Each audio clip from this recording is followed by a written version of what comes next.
Bab 805. Interaksi jarak dekat. Berinteraksi jarak dekat. Selain sore waktu itu, mereka benar-benar tidak ada interaksi yang lebih dekat hari ini.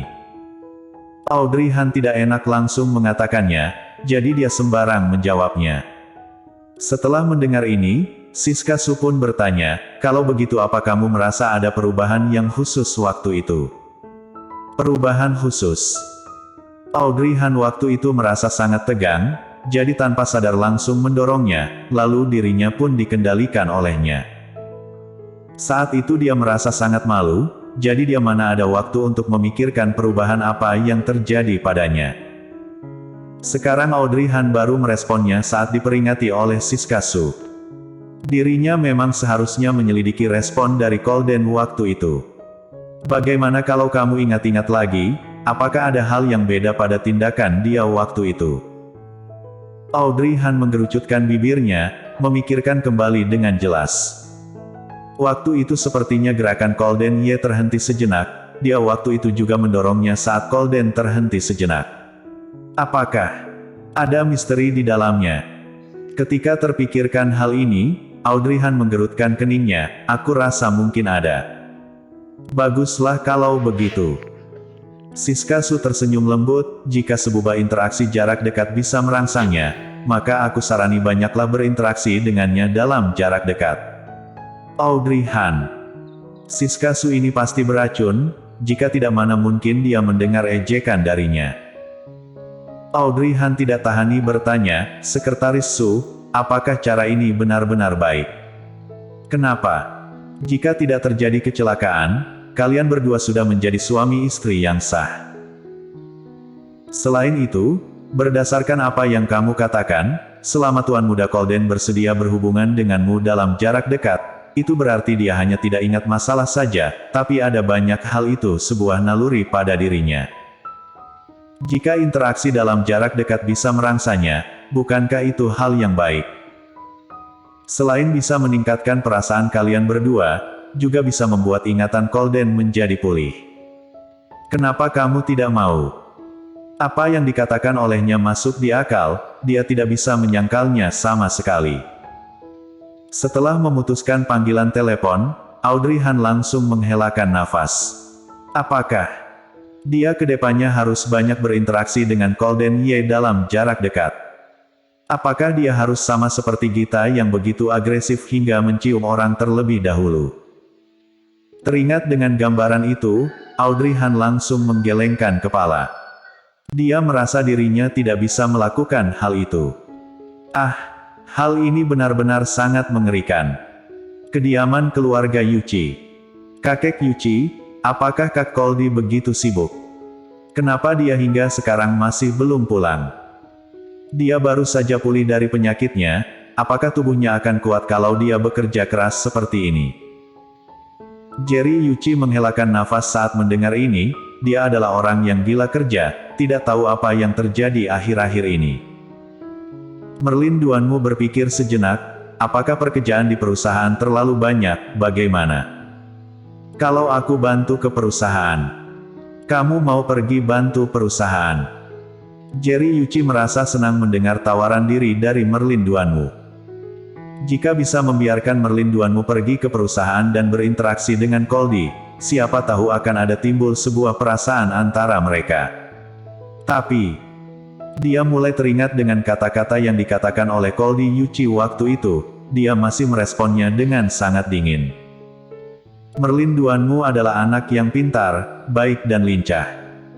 Latar belakang keluarga dia juga baik, lalu dia juga sangatlah cantik. Jika keluarga Yuchi bisa berhasil menikah dengan keluarga Duanmu, maka bisnis keluarga Yuchi pasti akan terbantu. Seharusnya tidak ada orang yang tidak suka dengan wanita seperti ini. Tapi meskipun Goldie hilang ingatan, dia tidak memiliki perasaan dan niat baik kepada Merlin Duanmu sedikitpun. Hal ini membuatnya sedikit pusing. Iya kakek Yuchi, aku dulu sering ikut kakak aku, jadi ada banyak hal yang aku mengerti. Aku pasti bisa membantu Kak Goldie. Apa yang dia katakan benar, tapi ketika Jerry Yuchi sedang berpikir, pelayan di samping berkata, "Tuan muda sudah pulang." Mereka berdua langsung mendongakkan kepala, lalu melihat Koldi Yuchi berjalan kemari. Tatapan matanya sangat tajam, lalu dia berjalan ke hadapan Jerry Yuchi dengan ekspresi wajahnya sangatlah datar kakek. Jerry Yuchi menganggukkan kepala, "Iya, baru pulang kerja ya. Jika ada banyak pekerjaan di perusahaan, maka serahkan kepada sekretaris kamu saja. Jika benar-benar tidak bisa maka biarkan saja dulu. Kamu baru saja sembuh, jangan terlalu lelah. Kamu makan malam dulu saja." "Tidak usah, aku sudah makan." "Sudah makan." Jerry Yuchi memicingkan matanya, "Kamu makan di mana? Apa yang kamu makan?" Nada bicara seperti ini membuat Golden Ye menggerutkan keningnya, berkata dengan tajam, "Kakek, aku sudah dewasa. Dia memiliki kekuasaan untuk memutuskan hal apa yang dia lakukan." Meskipun Jerry Yuchi adalah kakeknya, tapi dia sikap yang dia berikan seperti sedang menganggap dirinya sebagai anak kecil, bahkan makan saja mau ditanya. Jerry Yuchi tercengang, dia sangat tidak menyangka kalau Koldi bisa membantahnya seperti ini di hadapan Merlin Duanmu. Hal ini membuat Jerry Yuchi malu dan merasa tidak senang, lalu berkata dengan serius, "Sikap apa yang kamu tunjukkan ini? Aku adalah kakek kandung kamu, apa aku salah perhatian denganmu? Apakah kamu boleh berbicara seperti ini pada kakek?" "Kakek Yuchi jangan marah, Kak Koldi mungkin terlalu lelah bekerja, jadi suasana hatinya sedang buruk, kamu jangan marah ya, aku akan pijat pundak kamu." Merlin Duanmu berdiri, dia segera memijat pundak Jerry Yuchi, lalu berkata kepada Golden Ye dengan lembut, "Kak Koldi, kakek Yuchi rela menunggu hanya untuk makan malam denganmu. Jadi cepatlah minta maaf dengan kakek." Golden Ye menggerutkan keningnya saat mendengar ini, "Mengapa tidak makan malam? Kedepannya kamu tidak perlu tunggu aku. Apa maksud kamu? Apakah kamu mau lembur setiap hari?" Jerry Yuchi merasa senang mendengar dia bertanya seperti ini kepada dirinya, berkata, "Apakah kamu benar-benar ingin lembur setiap hari? Tadi aku sudah bilang kalau kamu baru saja sembuh, jangan bekerja terlalu lelah. Kenapa kamu tidak mau mendengarnya?" "Kakek, aku paham dengan tubuh aku sendiri, aku naik dulu ya." Setelah selesai bicara, Golden Ye pun langsung pergi dari sana. "Kak Koldi." Merlin Duanmu langsung mengejarnya saat melihat ini, tapi langkah kaki Golden Ye menjadi semakin cepat.